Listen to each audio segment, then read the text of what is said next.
Bonjour et bienvenue sur votre info midi du mercredi 18 février sur 13 bis TV. Nos titres. La Défense libère le port de Saint-Elme. Rotary Club, un loto à succès. Sport, handball, rugby et boxe.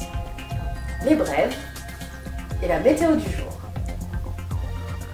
Le ministère de la Défense a décidé de se séparer du fort de Saint-Elme. En effet, la Défense a fait le choix de ne plus supporter une dépense sur une infrastructure qui n'est plus au cœur de ses missions, explique la préfecture militaire de Toulon. Pour l'heure, le nouveau propriétaire reste encore à déterminer. Les parties concernées restent actuellement dans la réflexion quant à une possible ouverture du site. À l'évidence, il y a une belle carte à jouer et une vraie ambition publique à mettre en œuvre, et je souhaite que cela puisse aboutir avant la fin de l'année, assure François Fouchier, directeur régional du Conservatoire du Littoral. Dimanche avait lieu le loto caritatif du Rotary Club La Seine-Cap-Sicier pour soutenir la formation et l'acquisition de chiens d'aveugles. Ce fut un franc succès. Ambiance, lot de valeur et nombreux participants étaient au rendez-vous en présence d'Henri Gabriel, le président. Le prochain rendez-vous se déroulera lundi 23 février de 8h à 18h devant l'hôtel Kyrian. Le club se fera une joie de vous accueillir. Sport. Handball. Nos moins de 18 ans n'ont pas réussi ce samedi à remporter la victoire qui était pourtant au bout de leurs doigts. Face à Monaco au stade Marquet, ils ont fini par craquer dans le dernier quart d'heure alors qu'ils menaient 20 à 19. Ces 15 dernières minutes ont été fatales. Ne parvenant plus à scorer, ils perdront 28 à 21. Rugby.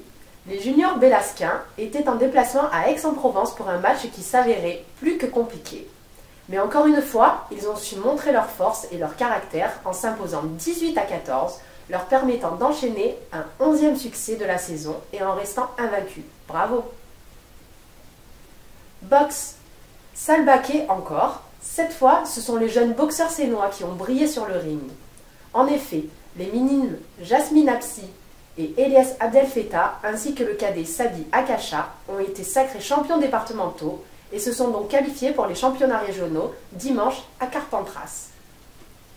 En bref, au Café-Théâtre L'Impasse, vendredi 20 et samedi 21 à 20h30, One Man Show de Johan Métaille, la tragédie du dossard 512.